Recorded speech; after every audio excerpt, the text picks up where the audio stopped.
Can you believe we started Interview Boss in 2021? Not really. It's insane. That's a lot of episodes and a lot of hours of talking. Oh my gosh, it is. And if you're scrolling through all of our episodes, you might scroll straight past something that you really, really needed. Yes, we're always getting messages from people asking us to do an episode on something, and I'm like, we already have. So we've put together playlists to help you find the episodes that are exactly what you need, suited to your situation. They're all categorized. If you're applying for jobs, we have episodes about resumes, cover letters, job ads. If you've been offered your dream job, we have episodes on resigning, exit interviews, and how to impress at your new company. And we even have a very special playlist that's very popular for if you have an interview coming up immediately and you need just our most recommended hard-hitting episodes between now and then. For all our last-minute listeners.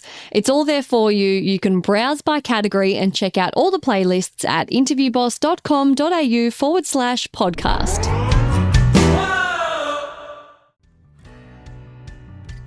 You can always pretend that you're having technical difficulties and you're like, sorry, I can't hear you. Like you really can. Hang on a sec, I've just got to connect my headphones. Just wait. And turn your camera off for a second.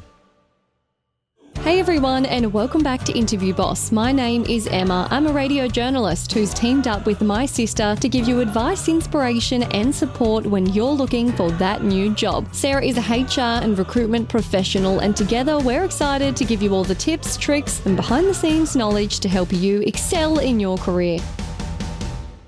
Oh, we threw in an Excel. Hey Em, and welcome back everyone. Em, who are we shouting out this week? We are shouting out Megan, who bought us a coffee and said, I can't tell you how much this podcast has shaped my career. I started listening to the pod while working as a receptionist at a job I hated. Your podcast helped me move from that dead-end job to a legal position, inspiring me to attend law school. I'm happy to announce that using my best bits, I just landed my first job as a law clerk at an immigration firm. I never thought I would be in this position. I'm the first in my family to attend grad school and am now involved in work I'm passionate about. Your words of encouragement allowed me to dream bigger and present my best self. Thank you, Megan from Oregon, USA. And I just was reading that and I think it could be Megan. So Megan, if it is, I'm sorry. In Australia, we say Megan, but I think, you could be a Megan. It's only one G, but I think Americans pronounce that Megan. So either way, Megan, congratulations. I love that you've had your own little Elle Woods moment of going, I'm going to law school. I can do this. Like it's hard? And the first in her whole family. What a trailblazer, a change maker. I love it.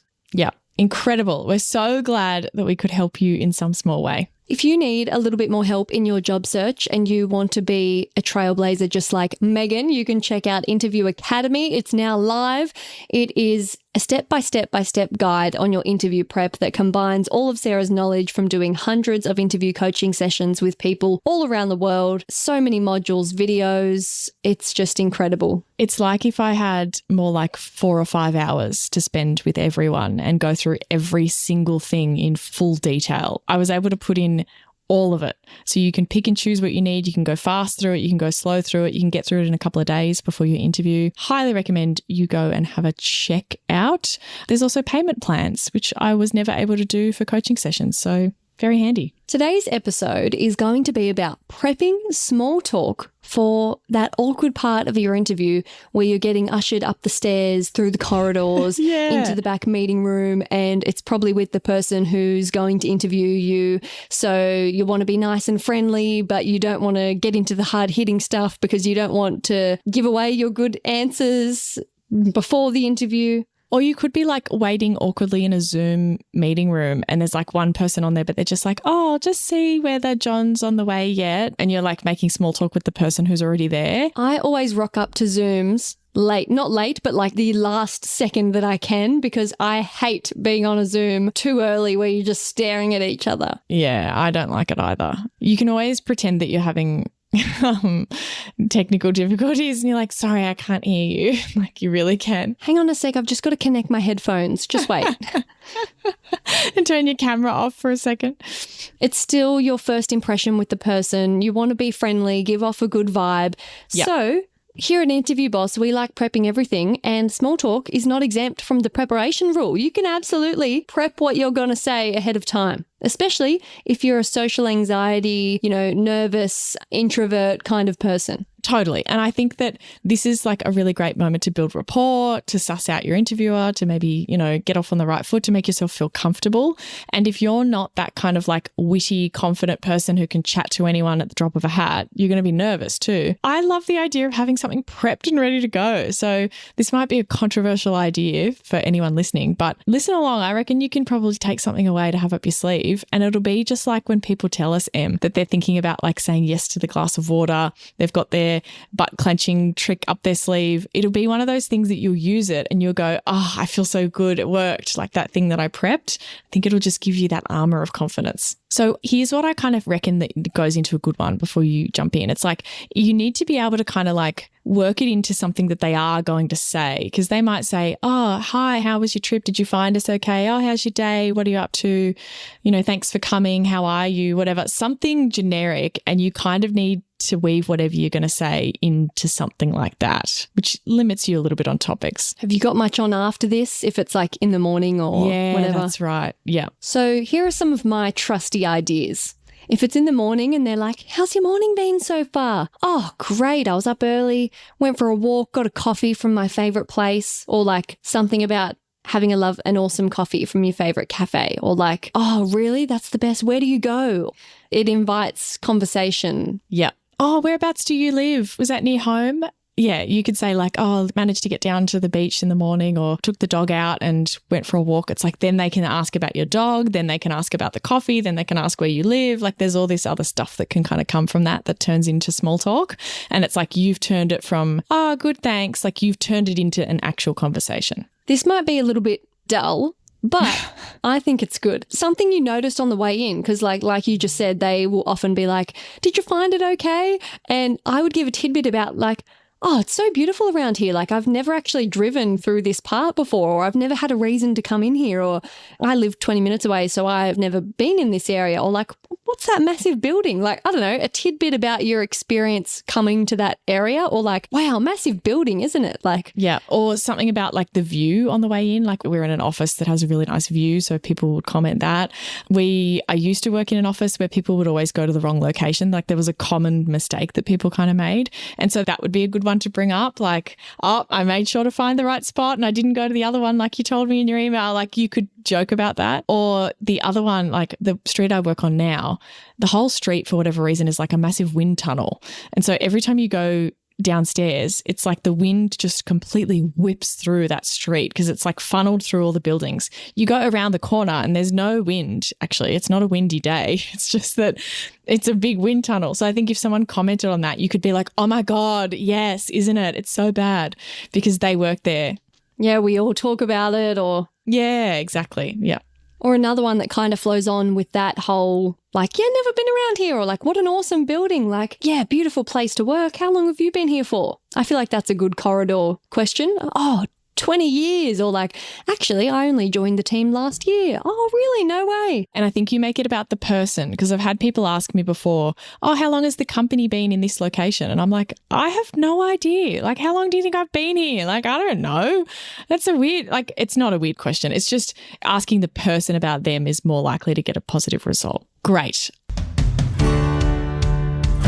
Interview Academy might be the perfect thing you're looking for. Interview Academy is a course Sarah has been working on after delivering hundreds of interview coaching sessions and getting incredible results. But unfortunately, I'm only one gal living in an Aussie time zone who works a day job, and all of that mean I can't help everyone one-on-one, which drove me crazy. So for over a year, Sarah's been working on turning all of those amazing lessons into an on-demand, step-by-step interview prep course. We hold your hand through the entire thing, and you can do it at home in your own time and get instant access right now. Check it out at interviewboss.com.au/interview-academy. The link is in the show notes.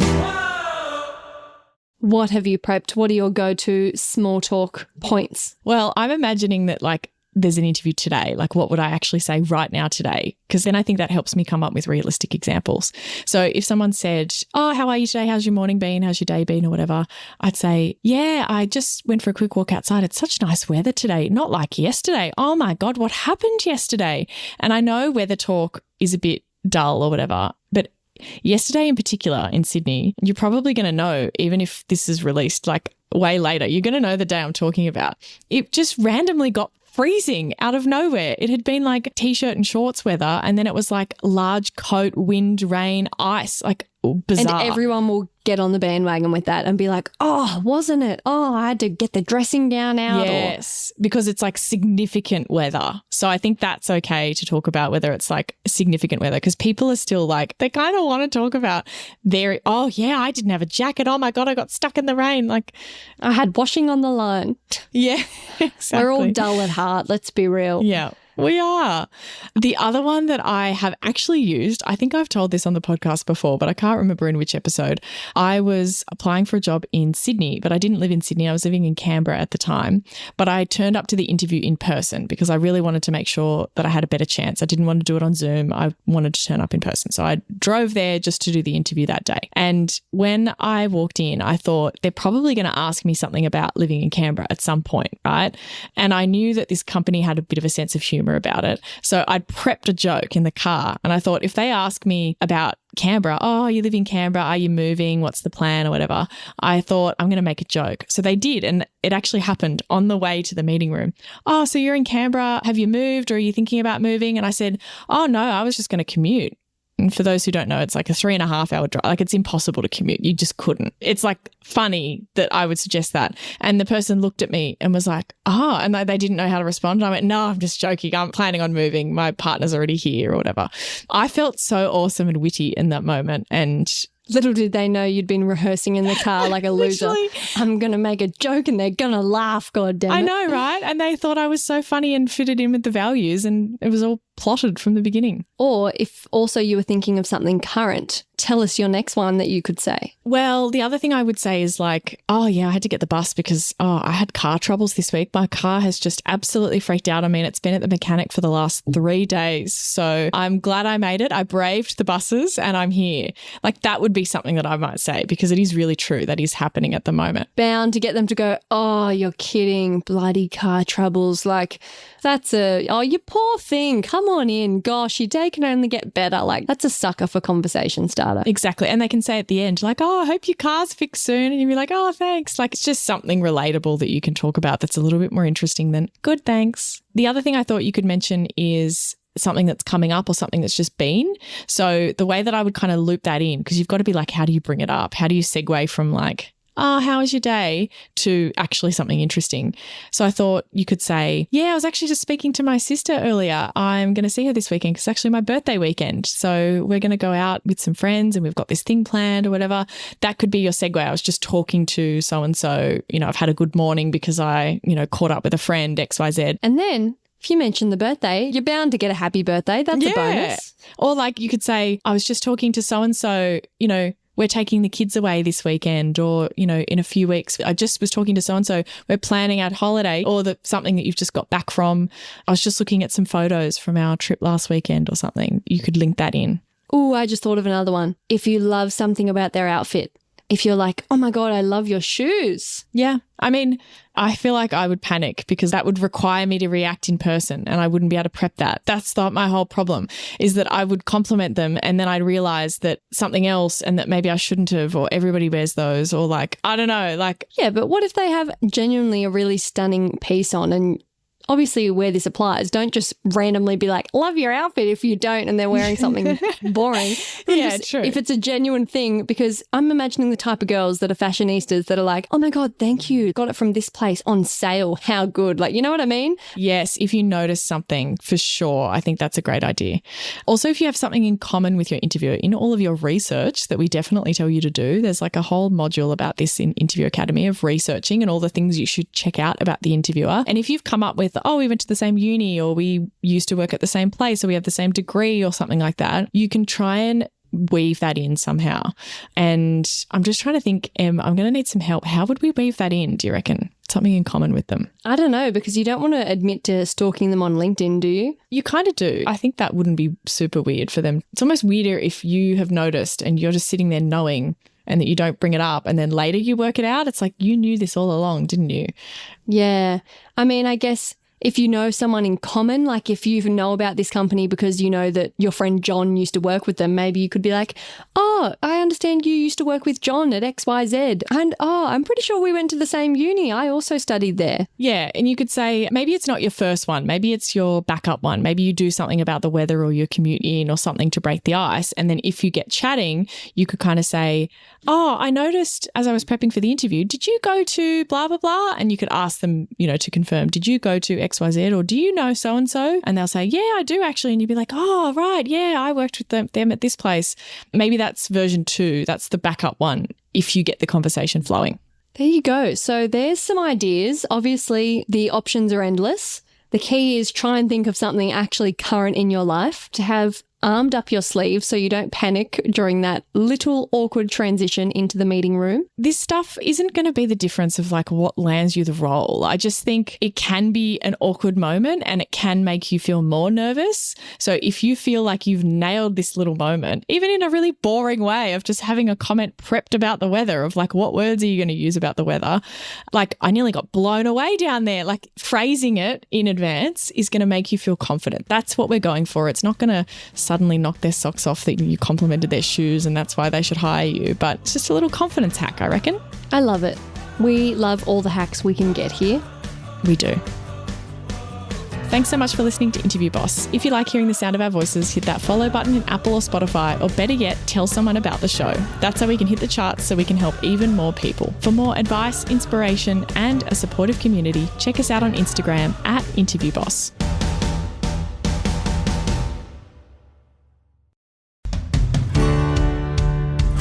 We've been your job search besties and helped you in some way. There's a cool way you can support the show. Shout us a virtual coffee. We get a huge kick out of reading all of your success stories. Head to buymeacoffee.com/interviewboss and shout us a cuppa. If you keep us caffeinated, we can keep the content coming.